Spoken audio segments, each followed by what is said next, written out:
Bismillahirrahmanirrahim. Alhamdulillahirabbil alamin, baril khalaiqi ajmain. Wassalatu wassalamu ala sayyidil mursalin wa habibillahil alamin, alladzi summiya fis samai bi Ahmad wa fil ardi bi Abil Qasim Muhammad wa ala ahli baitihi thayyibin at-tahirin wa ashabihil mayamin al-muntajabin. Asyhadu an la ilaha illallah wahdahu la syarikalah wa asyhadu anna Muhammadan abduhu wa rasuluh. Allahumma shalli ala sayyidina Muhammad wa ala ali sayyidina Muhammad, amma ba'd. Assalamualaikum warahmatullahi wabarakatuh. Saudaraku sekalian, kita kembali lagi pada acara Nur Ramadan yang masih sama bertemakan kelalaian. Kita sudah sebutkan dalam kajian sebelumnya bahwasanya kita kadang melalaikan hal-hal yang itu justru penting bagi kita. Di antaranya adalah kita melalaikan akan musuh kita. Dan musuh kita banyak tentunya. Di antara musuh kita adalah hawa nafsu, setan, dunia. Itu semua musuh-musuh kita yang harus kita waspadai. Nah, kita sudah bahas juga pada pertemuan sebelumnya tentang musuh kita yang pertama, yaitu setan. Dan sekarang kali ini kita akan mengkaji tentang musuh kita yang kedua, yaitu hawa nafsu. Hawa nafsu terdiri dari dua kata, hawa dan nafsu. Hawa itu adalah kecenderungan, keinginan. Kemudian kalau nafsu adalah jiwa. Jadi keinginan jiwa, kecenderungan jiwa, dan syahwat jiwa, ya kan, itu ambisi jiwa, itu hasrat jiwa, itu semua kita sebut hawa nafsu. Nah, biasanya umumnya, ya kan, ketika kita menyebut hawa nafsu, maka yang terlintas di benak kita adalah kecenderungan yang negatif, ambisi yang negatif, hasrat yang negatif, syahwat yang negatif, ya kan, itu. Walaupun sebenarnya, ya kan, hawa nafsu itu sendiri memiliki dua makna, baik yang positif ataupun yang negatif, ya kan, itu. Tapi sekali lagi, karena istilah hawa nafsu sudah sering digunakan untuk hal yang negatif, ya kan, dan itu sudah tersebar luas, ya kan, sudah dikenal oleh semua manusia, kebanyakan manusia, bahwasanya makna hawa nafsu adalah sesuatu yang negatif, kecenderungan yang negatif. Nah, oleh sebab itu kita pun juga ketika menggunakan istilah hawa nafsu, pasti hawa nafsu langsung terlintas dalam benak kita adalah hawa nafsu yang negatif, ya kan, itu. Adapun hawa nafsu yang positif tidak kita kaji, kecuali kita kasih keterangan di situ bahwa ini adalah hawa nafsu yang positif, ya kan, itu. Manusia diturunkan di muka bumi ini memasuki alam dunia dari mulai dia berada di rahim ibunya, ya kan, itu, kemudian sampai dia lahir, ya kan, dan dia mulai beradaptasi dengan dunia, kemudian mengenal dunia, dan bahkan dia mulai asik dengan dunia, ya kan, itu. Nah, tentunya seorang ketika berada di dunia, ya kan, maka cobaan-cobaan itu akan begitu berat. Kenapa? Karena yang pertama adalah bahwa memang dalam diri manusia itu ada potensi untuk melakukan keburukan. Ada hawa nafsu yang itu merupakan musuh kita.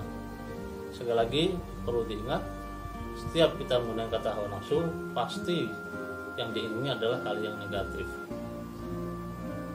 Nah, kita hidup di dunia juga akan demikian, ya kan? Kita akan selalu dihantui oleh hawa nafsu kita. Bahkan hawa nafsu kita selalu mengajak kita pada hal-hal yang buruk, ya kan, itu. Kita pernah dengar dalam Al-Quran, ya kan, itu, Subhanahu wa ta'ala memberikan dalam diri manusia dua ilham. Dalam surat As-Syams katakan, wa nafsi wa ma sawaha fa'alhamaha fujuraha wa taqwaha. Demi jiwa dan penyempurnaannya. Ini penting sekali. Allah ketika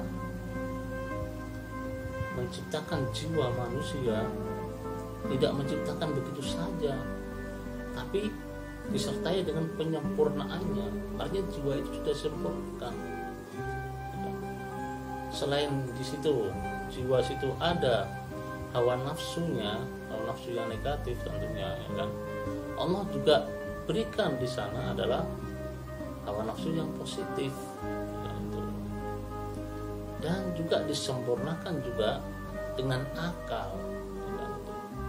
Wa nafsi wa ma sawaha, demi jiwa yang tentunya di dalamnya itu ada hawa nafsunya yang baik ataupun yang buruk, yang positif ataupun yang negatif.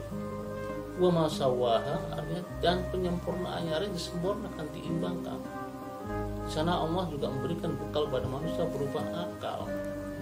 Akal itulah yang nanti akan mengimbangi semuanya. Akal itulah yang nanti akan mengadili semuanya. Itu. Ketika nanti ada ajakan-ajakan dari hawa nafsu kita yang negatif, maka akal itu akan menilai ini perlu dijalankan atau tidak. Ketika akal menilai ini buruk, maka hawa nafsu itu harus dicegah, harus dihindari, ya kan itu. Tapi sekali lagi, ya kan itu, akal itu hanya sebagai penyempurnaannya, artinya itu sebagai pelengkap, ya kan itu, pelengkap, penyempurna.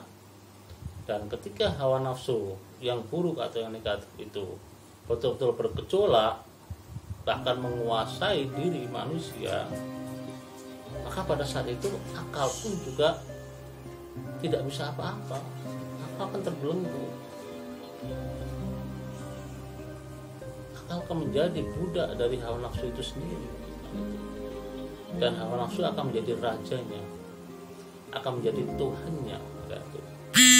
Nah, kita bisa lihat dalam Al-Quran bagaimana Al-Quran itu mensifati, kan itu, orang-orang yang telah menjadikan hawa nafsu itu sebagai sesembahannya, kan itu. Kita bisa lihat namanya dalam Al-Quran, kan itu. Dalam surat Al-Furqan ayat 43 Allah Subhanahu wa ta'ala berfirman, ara'aita man ittakhadha ilahahu hawahu afa anta takunu alaihi wakila.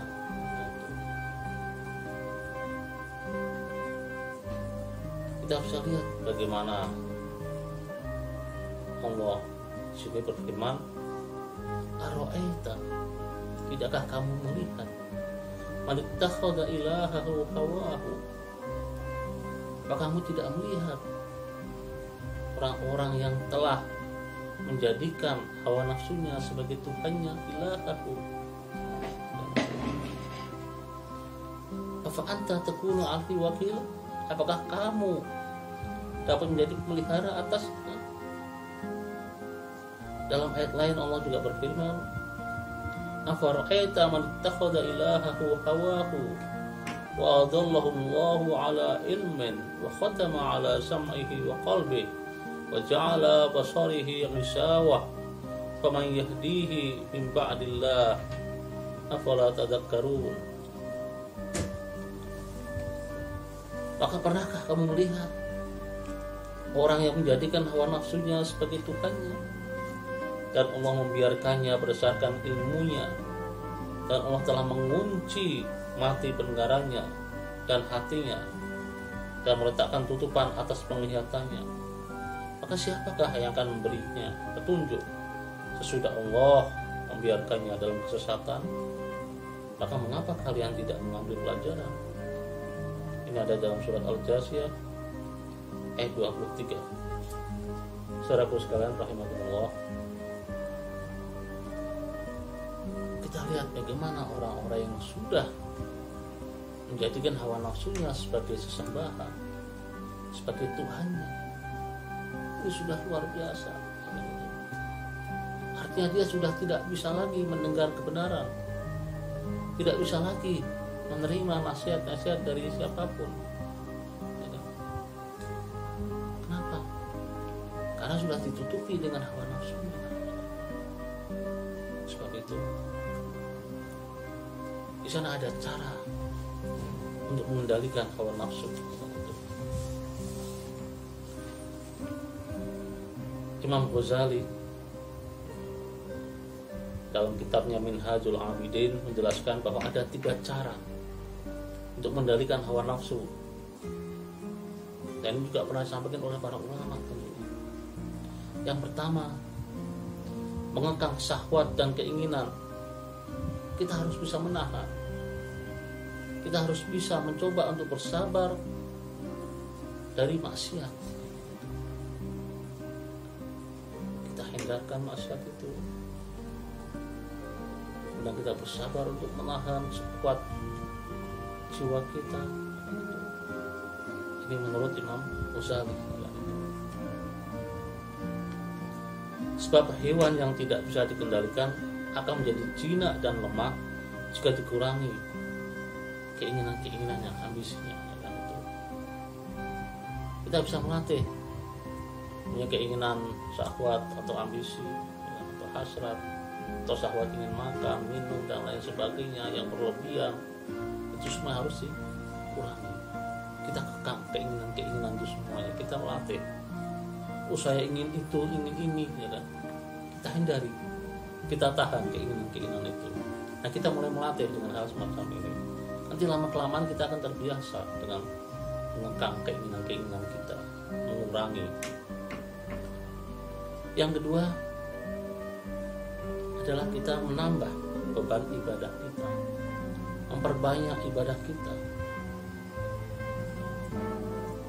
Maka dengan kita menambah ibadah itu, artinya kita akan mengurangi hawa nafsu kita. Dengan kita memperbanyak ibadah, tentunya kita akan lebih dekat dengan Maha Penguasa, Maha Pencipta, Allah Subhanahu wa Ta'ala. Dan kita takarrub, kita mendekatkan diri kepada Allah dengan berbanyak ibadah, zikir, istighfar, ya kan? Ini bisa menahan kita dari hawa nafsu kita. Ini cara kedua yang disampaikan oleh Imam Ghazali. Dan ada cara ketiga, yaitu kita memohon pertolongan dari Allah Subhanahu wa Ta'ala serta tunduk kepadanya. Karena Allah lah yang bisa menolong kita, Allah lah yang bisa merubah hati kita. Ya muqallibal qulubi wal absar, wahai zat yang membolak-balikkan hati dan penglihatan. Kita mohon kepada Allah, Dialah yang bisa bolak-balikkan hati. Maka dengan kita memohon kepada Allah Subhanahu wa Ta'ala, maka keinginan-keinginan kita, ambisi-ambisi kita yang negatif itu akan berkurang. Jadi sekali lagi ringkasnya, bahwasanya musuh kita yang kedua adalah hawa nafsu, ya kan. Adi wakalladzi baina janbaik, ya kan. Musuhilah musuh-musuhmu yang ada di sisi-sisimu, yaitu hawa nafsu kita yang ada dalam diri kita. Dan tentunya ini musuh lain lebih berat, ya kan. Kalau musuh yang kelihatan mungkin kita bisa dengan senjata, ya kan. Kalau musuh sudah ada dalam diri kita, bagaimana kita memeranginya? Kita memerangi ya dengan diri kita sendiri, ya kan? Dengan hati kita sendiri, ya kan? Nah, oleh sebab itu kita semuanya harus mulai melatih untuk mengendalikan hawa nafsu kita, ya kan? Nah, ini mungkin musuh dua kita, hawa nafsu, ya kan? Ini panjang sekali bahasan hawa nafsu ini, tentunya kita tidak bisa mengkaji secara luas dan karena waktunya yang terbatas. Insyaallah kita akan lanjutkan lagi pertemuan kita pada kesempatan yang akan datang dengan tema yang sama, masih mengenal musuh kita, kan, yaitu setan dan tadi hawa nafsu, dan insya Allah nanti cinta dunia. Cinta dunia termasuk musuh kita, ya, karena itu bagaimana kita menghindari diri kita untuk tidak mencintai dunia yang bisa merusak diri kita. Wa ma taufiqi illa billah, alaihi tawakkaltu wa ilaihi unib. Assalamualaikum warahmatullahi wabarakatuh.